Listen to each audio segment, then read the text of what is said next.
जहाँ तक economic crisis या इकोनॉमिक जो डेटा फिगर्स बताए जाते हैं या तो मतलब ये जो तेज़ी के या मंदी के किसी भी तरीके से, तो इसके बारे में ये कहना है कि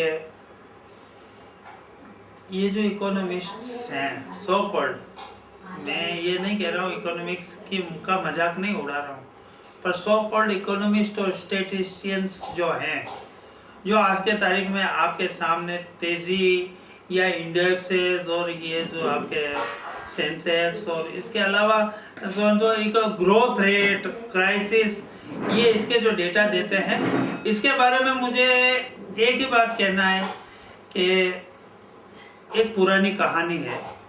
एक नदी में से पूरा एक परिवार, एक कुटुंब पार होने वाला था। अब उस कुटुंब में 20 मेंबर थे। किसी की लंबाई 7 फीट थी, किसी की 6.25 थी, किसी की 6.5 फीट थी, किसी की 6 फीट थी, और किसी बच्चे भी थे, औरतें भी थी। औरतें थी, लंबाई 5 फीट भी थी, 4.5 फीट भी थी, 5.5 फीट भी थी, और बच्चे थे करीब 3 फीट के भी थे, 2 फीट के भी थे। मगर हमारे उसी में जो ग्रोथ और इन्फ्लेशन और इकोनॉमिक और ये जो रेट सो कॉल्ड जो इंडेक्सेज और इंडिसेज इस तरीके का एक मेंबर भी था उनके बीच में। तो नदी थी 5.5 फीट गहरी, 5.5 फीट गहरी नदी को पार करना था। उसने बोला पार कर लेंगे, कोई बात नहीं, क्योंकि इतने जो हमारे 20 मेंबर हैं इनकी एवरेज हाइट है 6.25 फीट, इसलिए 5.5 फीट है तो हम पार कर लेंगे, क्योंकि एवरेज हाइट सबकी ज्यादा है। तो ठीक है, जिनकी 6.5 फीट थी, 7 फीट थी, 6.25 फीट थी, 6 फीट थी, वो तो पार हो गए, और 4 फीट वाले डूब गए, 3.5 फीट वाले बच्चे डूब गए, औरतें डूब गई। तो ये हमारे यहाँ ये लॉ ऑफ एवरेजेस ही, और इसका जो स्टेटिस्टिक्स और डेटा का मिसयूज हो रहा है। न तो इतनी बुरी स्थिति है अभी, न इतनी स्थिति अच्छी है अभी, जो दोनों ही इंडिकेट की जा रही है। स्थिति आज से अगर 50 साल पहले देखी जाए तो भी उस समय भी लोग महंगाई का रोना रोते थे। 1970 में भी अगर कोई फिल्म बनती थी तो बाकी कुछ बचा तो महंगाई मार गई, वो होता था उसका टॉपिक, और आज भी है कि बाकी कुछ बचा तो महंगाई मार गई।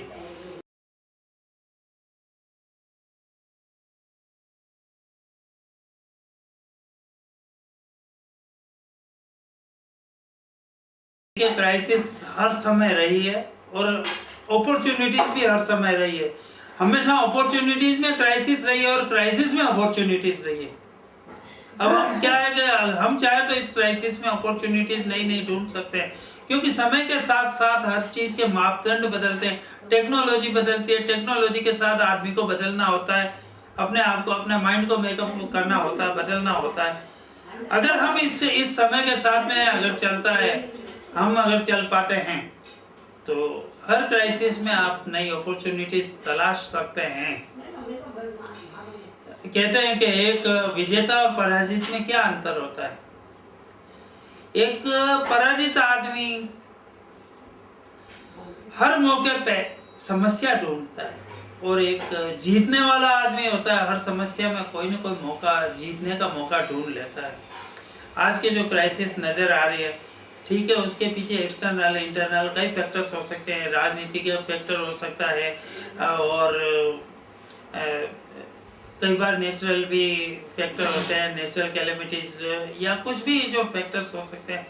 मगर एक बात हकीकत है कि आज से अगर 50 साल पहले के इंसान को देखा जाए और आज देखा जाए तो उसके रिसोर्सेज बढ़े हैं, आम आदमी के रिसोर्सेज बढ़े हैं। आज छोटे से छोटे गांव में जो आदमी आज नॉर्मल फैसिलिटी की क्लेम करता है, आज से 50 साल पहले उसको सपने में भी नहीं सोच सकता था। तो इसका मतलब ये बात निश्चित है, मगर हम कभी संतुष्ट नहीं हो सकते, संतुष्ट होना भी नहीं चाहिए। और जो चीजें समस्याएं नजर आती है उन समस्याओं में ही सॉल्यूशंस है, उन समस्याओं में ही सॉल्यूशंस है, ये निश्चित है। और ये क्राइसिस अगर सोचा जाए तो हमेशा है, था और रहेगा। और अपॉर्चुनिटीज सोचा जाए इसके बीच में तो भी थी, है और रहेगी।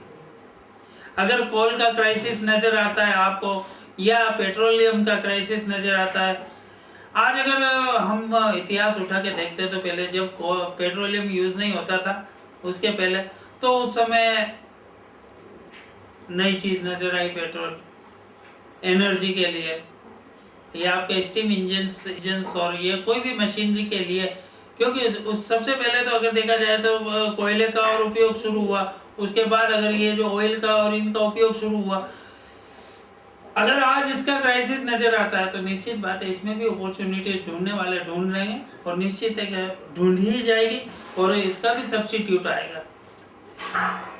मैं तो आशान्वित हूँ कि हर चीज़ का पॉजिटिव सब्स्टिट्यूट इंसान ढूंढ ही लेगा।